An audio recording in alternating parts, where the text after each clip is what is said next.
그 페이지가 아니고 음, 부탁 일단은 그 다음 시간에 하는 거. 기초적인 수행 방법에 대한 것들인데 오늘 그 첫 번째 시간입니다.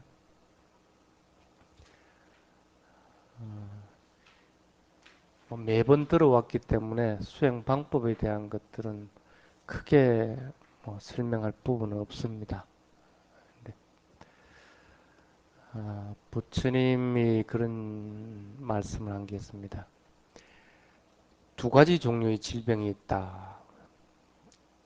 그 두 가지는 뭔가 하면 첫 번째는 육체적인 질병이고 두 번째는 정신적인 질병입니다. 육체적인 질병은 뭐 간단한 거는 며칠 만에 그 질병으로부터 자유롭기도 하고 아니면 1년 가다가 자유롭기도 하고 또 10년 가다가 그 자유롭기도 하고 그렇게 해나갑니다. 그래서 질병을 다스리는 것은 기간의 문제가 있을 수가 있습니다. 그렇지만은 내가 노력을 하면 얼마든지 다스려 나갈 수가 있습니다. 그런데 그렇게 육체적인 질병으로부터 자유로운 사람들은 참 주변에 많이 있는데 정신적인 질병으로부터 자유로운 사람은 아란을 제외하고는 단 한 명도 이 세상에 없다고 해요. 정신적인 질병, 정신적인 번뇌로부터 자유로운 것을 말합니다. 그것도 그렇게 자유로운 사람이 아란을 제외하고는 단 한 명도 없는데 단 한순간이라도 자유로운 자가 없다 하고 이제 부처님이 얘기한 게 있습니다. 부처님의 가르침 중에서 수행에 대한 것은 통상적으로 바와나라고 그렇게 얘기합니다. 바와나 하면 영어로는 메디테이션 그렇게 하죠. 명상 뭐 이렇게 하는데 바와나라는 뜻은 뭐냐 하면 정신적인 부분에 대한 이야기입니다.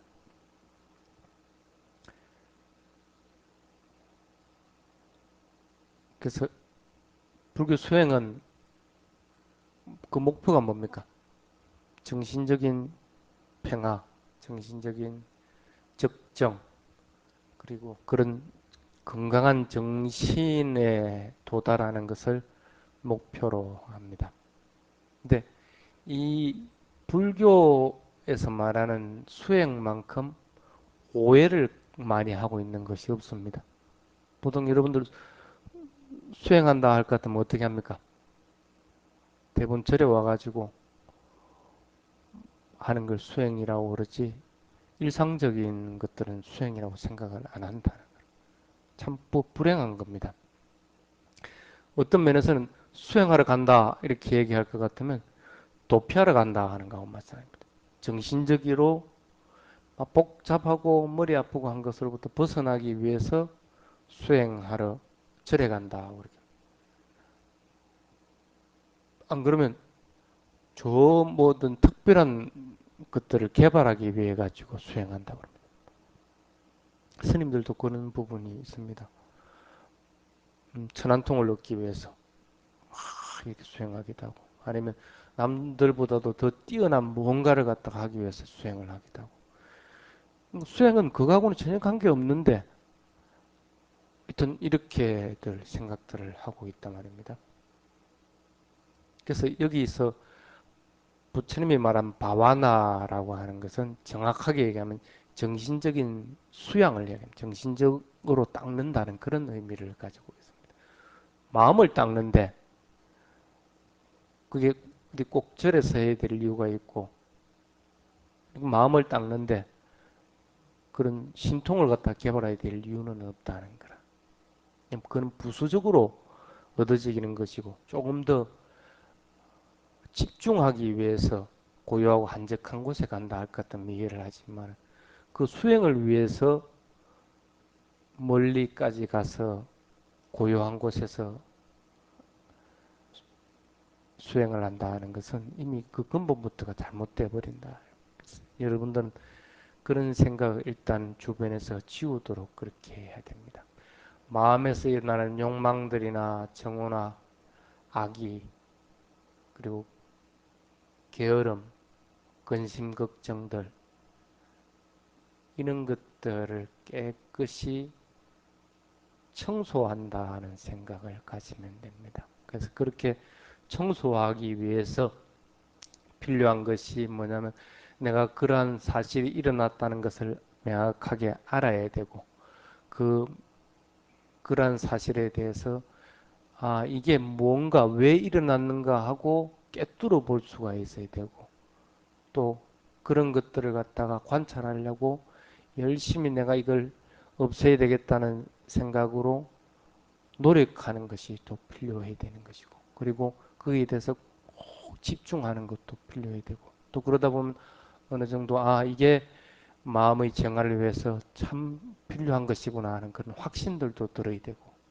이런 여러 가지 이 자질들을 갖다가 개발을 해야만이 수행을 한다고 얘기합니다. 다시 말해서 바와나라고 하는 것은 실제 그대로 사물의 본성을 있는 그대로 깨닫는 것이다는 그런 뜻입니다. 그래서 그런 것들을 위해서 필요한 수행은 부처님 두 가지가 있다고 그렇게 얘기했습니다. 하나는 뭡니까? 부처님이 깨달음을 이루기 전에 여러 스승들에게서 법을 배우죠. 그래서 뭐 비상 비비상처가 어떻고 공무변처정이 어떻고, 뭐 여러분들 보통 경전에서 얘기하는 사선, 그다음에 팔선정, 뭐 이렇게 얘기하는 그런 것들입니다. 그러니까 하나의 대상에 마음을 오롯하게 집중하는 것, 그 삼매를 개발하는 방법이 있습니다. 근데 그렇게 개발하면서 여러 가지 현상들이 나타납니다. 근데 이제 그걸 갖다 부처님이 뭐라 하냐면, 이러한 상태들은 마음이 만들었고 마음이 창조했고 조건 지어진 것일 뿐이다. 그러니까 실제 하는 깨달음, 완전한 깨달음, 열반하고는 관계가 없는 것이다. 실제 아무리 집중을 하고 그러더라도 깨어나고 나면 일상생활에서는 별 소용이 없습니다. 그때 좋았다 하는 느낌들만 있을 뿐인 것이지, 실제 내가 행동하고 하는 실제 생활하고는 전혀 관계가 없는 것들이다.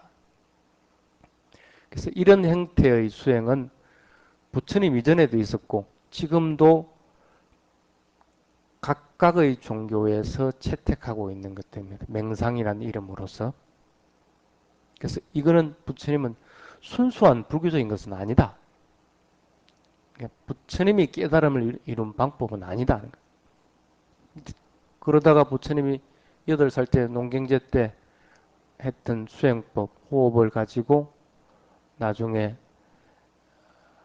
출가하고 나서 6년 고행 뒤에 그 방법으로서 깨달음을 이뤘단 말입니다. 그래서 그 방법을 정리해 놓은 것이 뭐냐 하면, 이것이 진정한 불교적인 수행이다 해서 두 가지 수행 방법 중에 하나로서 해놔놨습니다. 그런데 왜 두 가지 방법으로 해놨냐면, 앞에 거는 분명히 불교적인 것은 아니다 하면서도 하나의 수행 방법을 택해놨던 것은 그것이 뒤에 수행 방법에 도움을 주기 때문에 그것이 아닌 줄 알지만은, 완전한 깨달음 이런 것은 아니지만은 하나의 방법으로서 차용을 해놓은 것 뿐입니다. 그래서 엄밀하게 얘기할 것 같으면 불교적인 수행법은 부처님이 말한 뒤에 후자의 방법,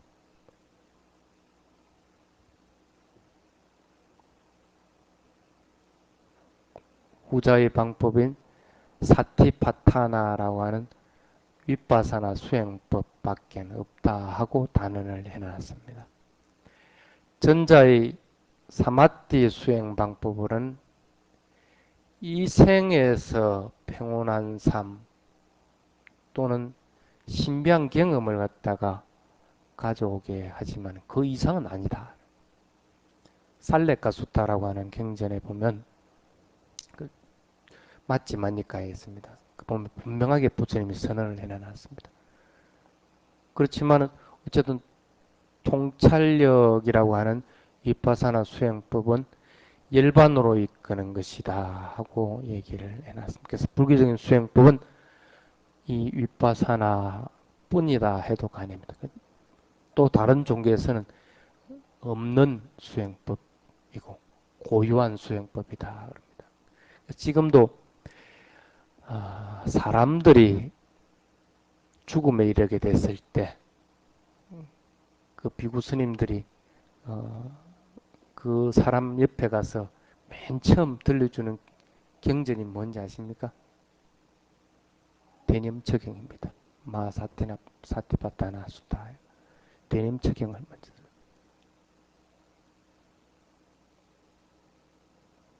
그리고 남방불교권에서도 일반 가정에서 가족들이 앉아서 많이 암송하는 것도 사티파타나 수타라고 하는 염처경을 갖다가 많이 암송을 합니다. 이것을 왜 죽음에 이르게 된 사람한테도 하고 일반적으로 살아있는 사람들도 항상 이 경전을 갖다가 암송을 하고 되새기느냐 하면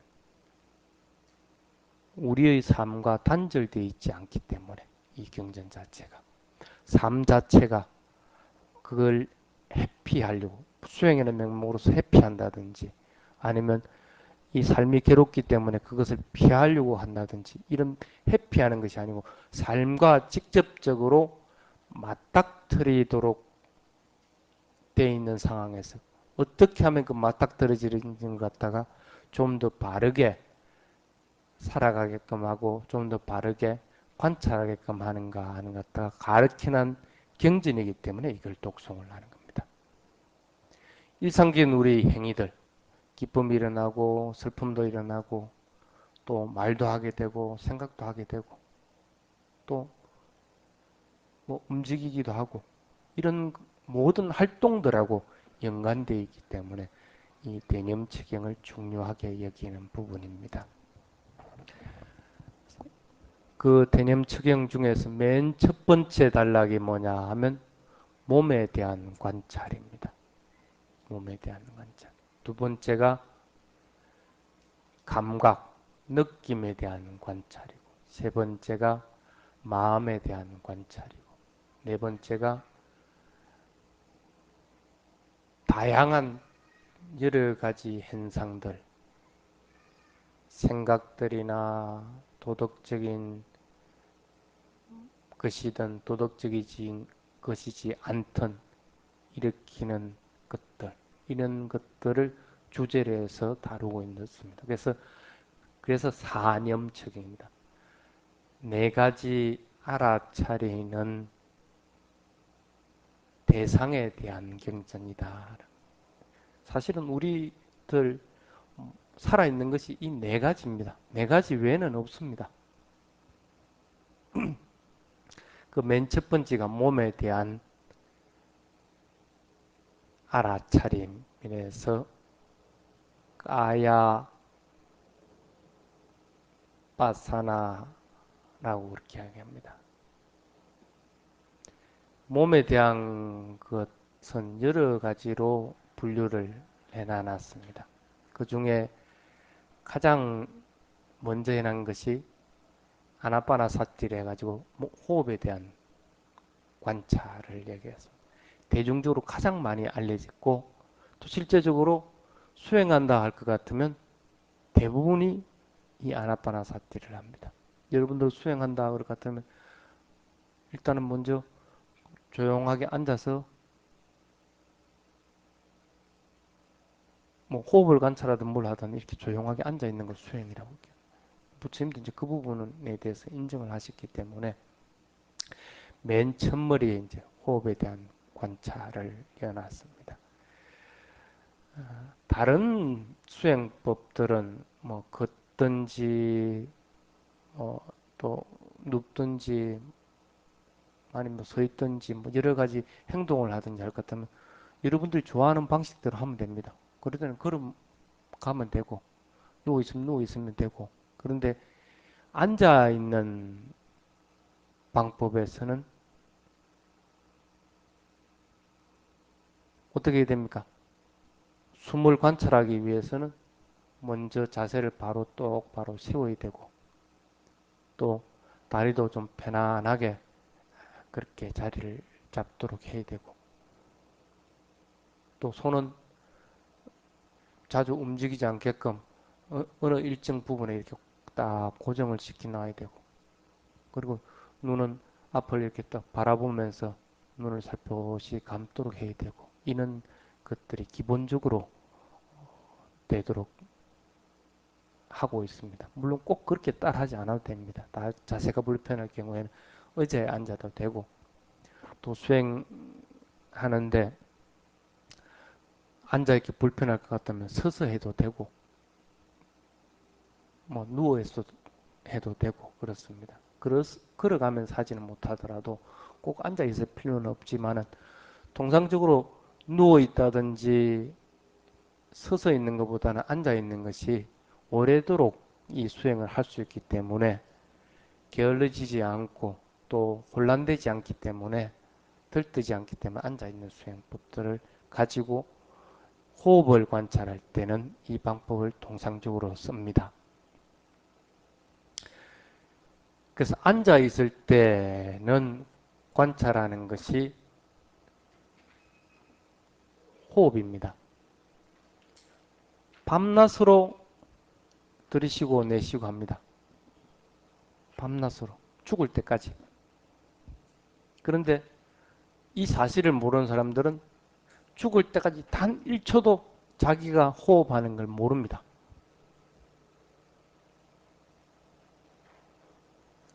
수행이라는 것은 단 1초라도 들이쉬고 내쉬는 곳에 집중하는 것입니다.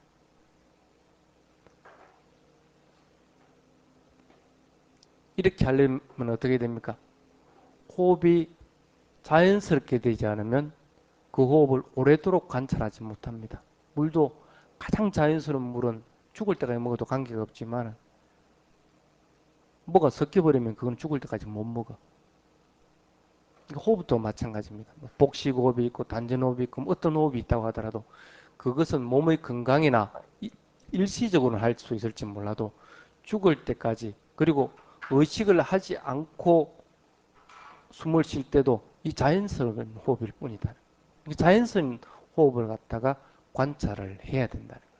근데 단 1초라도 이것을 관찰하다 보면 이 자연스러운 호흡이라고 하더라도 깊은 숨을 쉴 때도 있고 짧은 숨을 쉴 때도 있고 여러 천태양상으로 숨이 틀린다는 사실을 안다는 거예요.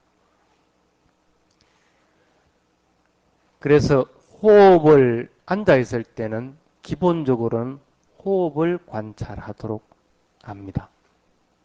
호흡에 충분히 마음을 집중시키는데 그 호흡은 반드시 자연스러운 호흡이어야만 된다. 그래서 그 호흡의 들이쉬고 내쉬는 움직임 그리고 그 변화되는 것을 알도록 해야 됩니다. 이럴 때는 모든 주변적인 상황, 모든 주변적인 일들, 그러한 환경 조건들조차도 전부 다 잊어버려야 됩니다. 그러려다 보면 눈은 어떻게 됩니까? 되도록이면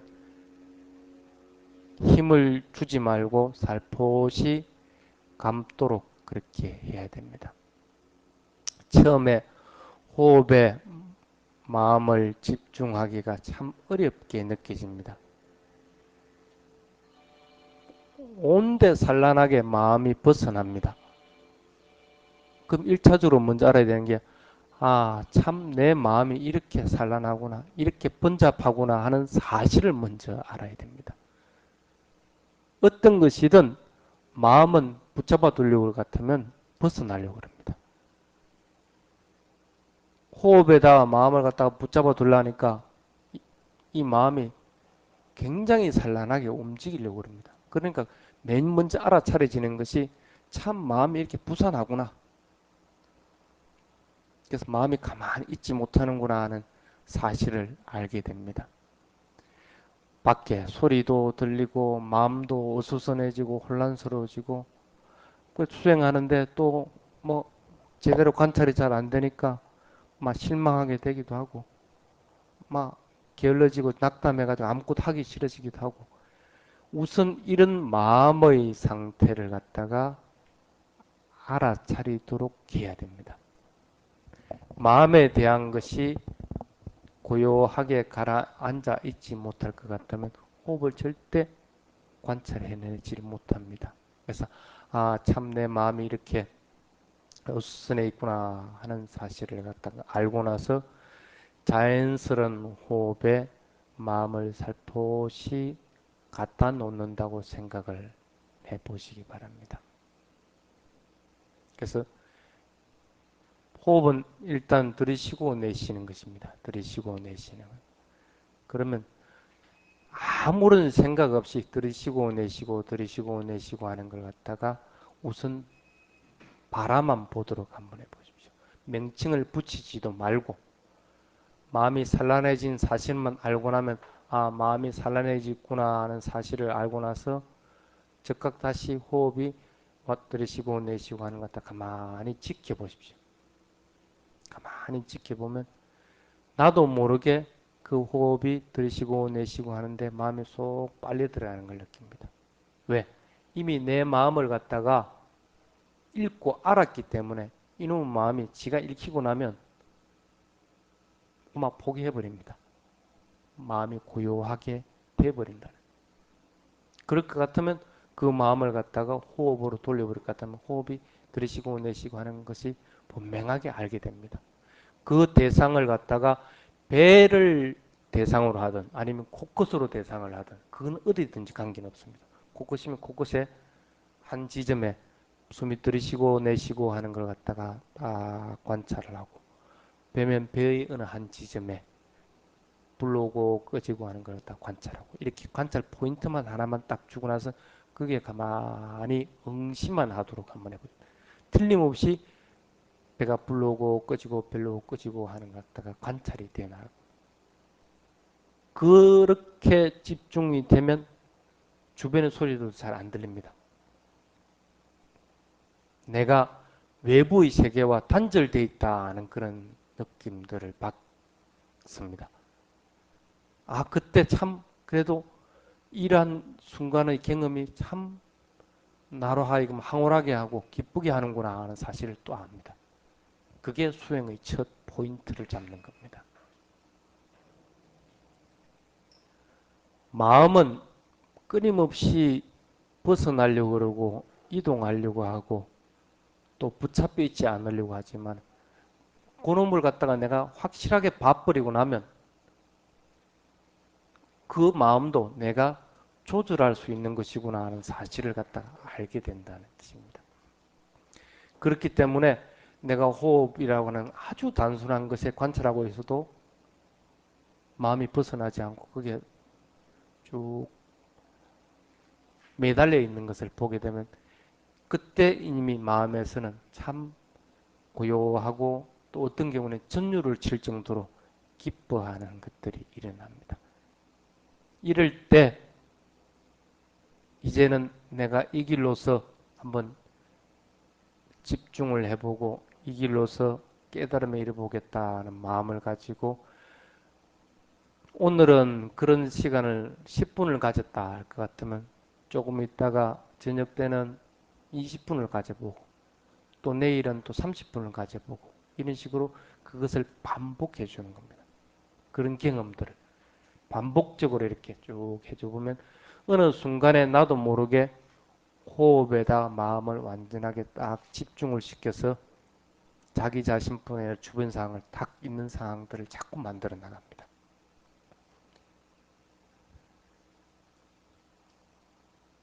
여러분들은 어느 대상에 완전하게 집중하는 법을 잘 모를 건데 이렇게 하는 것이 대상에 마음을 집중하는 방법입니다. 아주 간단한 겁니다. 부처님이 깨달음을 이루었던 건 8살 때 했던 이 방법입니다. 이거 외에는 없습니다. 이러한 호흡을 관찰하는 것이 효과가 많기 때문에 또 금방 좋은 방법으로 이끌기 때문에 부처님이 맨 첫 단락에 호흡에 대한 관찰을 해줬습니다. 어떤 효과들이 있습니까? 정신적으로 괴롭지 않는, 정신적으로 번뇌에 휩싸이지 않으니까. 또 몸도 당연히 자연스러운 호흡이기 때문에 부담감이 없습니다. 부담감이. 그래서 몸과 마음이 이렇게 일치됨으로 인해서 참 상쾌하고 좋구나 하는 느낌들을 받습니다. 깨어있는 아기를 갖다 등에 업고 가면 어느 정도 걸어가더라도 피곤하지 않습니다. 자는 애 업고 가면 굉장히 피곤해. 몸과 마음이 깨어있어 가지고 딱 붙어 있을 것 같으면 피곤한 걸 모르게 된다. 그래서 휴식을 취하는 그런 느낌들을 받게 된다는. 잠을 잘 때도 이렇게 해서 잠을 들면 편안하게 잠이 들게 되고 또 일상생활 할 때도 아주 경쾌하게 되고 즉각적으로 이런 효과들을 가져오기 때문에 맨 처음에 앉아서 수행하는 것들을 얘기를 해놨습니다. 그래서 마음이 반드시 이 호흡에 대한 관찰로서 마음이 고요하고 또 평안해짐을 알게끔 그렇게 해야 됩니다. 그 다음에 해놨던 것이 뭐냐면 행위들에 대한 것들을 알아차리는 방법을 부처님이 얘기를 해놨습니다. 우리는 앉아만 있을 수는 없습니다. 일상생활을 다 해야 됩니다. 걷기도 하고 또 눕기도 하고 잠자기도 하고 또 팔다리를 구부리기도 하고 또 주변을 돌아보기도 하고 밥도 먹어야 되고 말도 해야 되고 옷을 입기도 해야 되고 모든 행위들에 대해서 그 순간순간을 갖다가 행해난 행동들에 대해서 관심을 가지고 집중하고 알아차리는 방법입니다.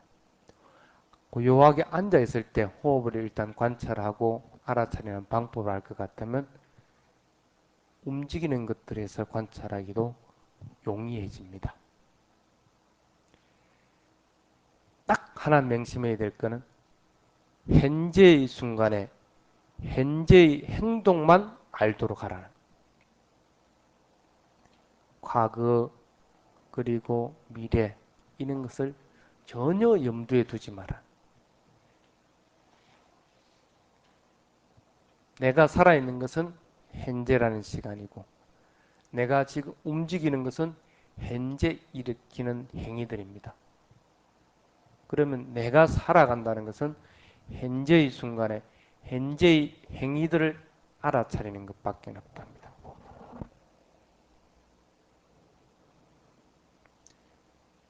보통 보면 그렇게 못하는 경우들이 많습니다. 문제들이 발생하고 하는 것들은 현재를 살지 못하기 때문에 문제들이 발생합니다. 누가 이런 얘기를 했는데 뭐 어쩌고저쩌고 생각하고 그러면서 또 이렇게 생각들로 해서 에이 뭐 어째야지 뭐하러 그렇게 사느냐는 거. 미래를 아무리 설계하고 어쩌고 한다 해서 여러분들 앞에 그게 미래가 지금 뚝딱 앞에 나타나집니까? 그건 아니거든. 지금 현재를 살다 보면 미래는 다가와지는 겁니다. 다가오지 않는 것들에 대해서 걱정하고 근심할 필요가 또한 없는 것입니다. 그러니까 지금의 순간에 지금 하는 행위에 대해서 관찰을 하려면 어떻게 됩니까? 마음은 딱 하나밖에 모릅니다. 현재라고 하는 순간에서 마음이라고 하는 것은 하나밖에는 모르게 되어 있습니다. 그러니까 두 개를 해서는 안 된다는 거예요. 책을 읽을 때 밥을 먹어서도 안 되는 거고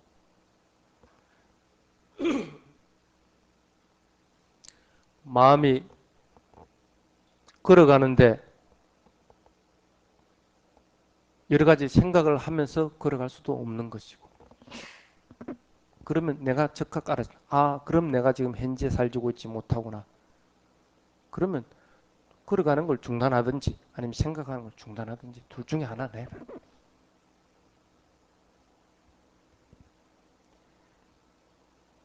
보통 보면 도피하려고 하면 이 두 가지 행위들을 합니다. 걸어가는 것이 하기 싫다, 벗어나려고 한다 할 것 같으면 생각을 하게 돼요. 밥이 맛있어 봐요. 책 볼 정신이 어디 있어요. 밥만 지금 먹게 되지. 벗어나려고 하기 때문에 두 가지 행위들을 보통 합니다. 그럴 때는 즉시 내가 마음에서 싫어하는 마음들이 일어났구나 하는 사실만 알아차리고 나면 다시 돌아가집니다. 하나예요. 그래서 수행은 지금 여기서 하라 하고 얘기들을 하는 겁니다. 이렇게 하다 보면 일상생활도 반드시 하나씩 하나씩 관찰을 해 나갈 수가 있습니다. 시간이 조금 넘어버렸는데 다음 시간에 몸에 대한 관찰 부분을 더 하도록 그렇게 하겠습니다.